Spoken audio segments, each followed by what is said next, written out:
Proses makan dan dimakan yang diikuti perpindahan energi dari suatu organisme lain dalam tingkatan tertentu disebut rantai makanan atau food chain. Tingkatan dalam rantai makanan disebut juga trofik. Tingkat trofik secara mendasar mendukung tindakan lainnya dalam satu ekosistem yang terdiri dari organisme atau prof yang berperan sebagai produsen primer. Berdasarkan komponen tingkat trofiknya, rantai makanan dibedakan menjadi dua, yaitu rantai makanan berumput merupakan makanan yang diawali dari tumbuhan pada trofik awalnya.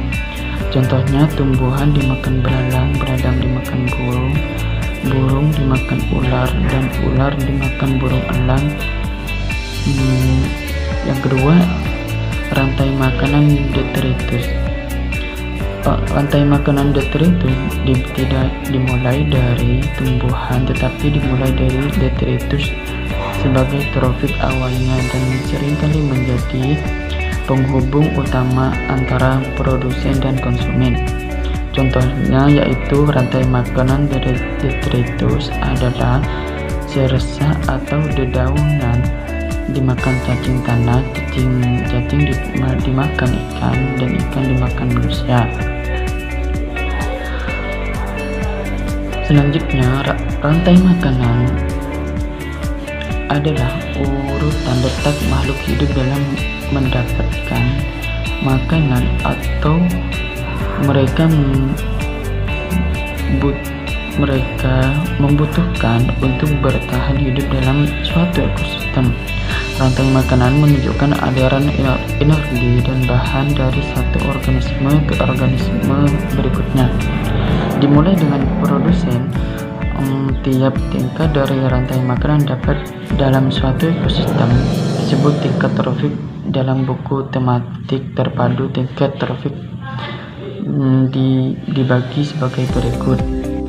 Selanjutnya, produsen, organisme yang mampu menghasilkan zat makanan sendiri, yaitu tumbuhan hijau atau organisme autotrof.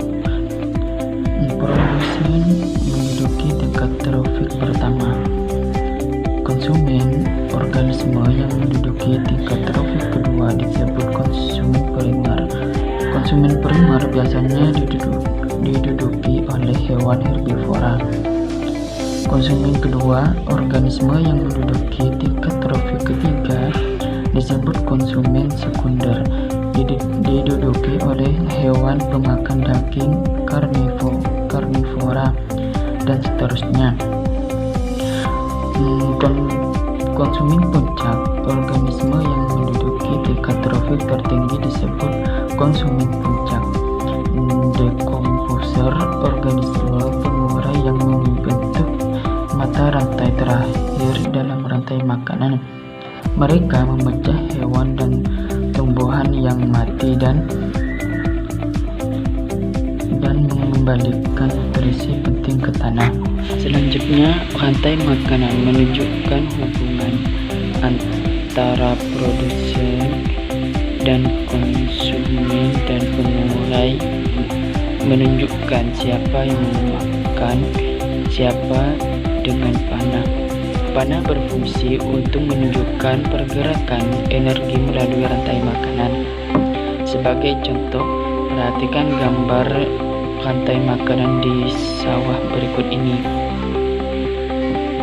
Dari contoh rantai makanan tersebut terjadi proses makan dan dimakan dalam urutan tertentu, yaitu rumput dimakan belalang, belalang dimakan katak, katak dimakan ular, dan jika ular mati akan diuraikan oleh jamur yang berperan sebagai dekomposer menjadi zat hara yang akan dimanfaatkan oleh tumbuhan untuk tumbuh dan berkembang.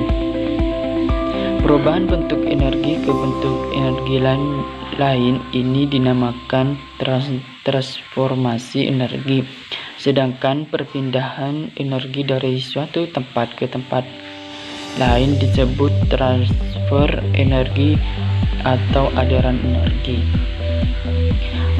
Berikutnya, dalam suatu ekosistem, energi matahari diubah oleh produsen menjadi makanan bagi konsumen primer. Oleh konsumen primer, makanan yang diperoleh diubah kembali menjadi energi. Konsumen sekunder juga melakukan hal yang sama setelah memakan konsumen primer. Namun tidak semua makanan yang dikonsumsi diubah menjadi energi.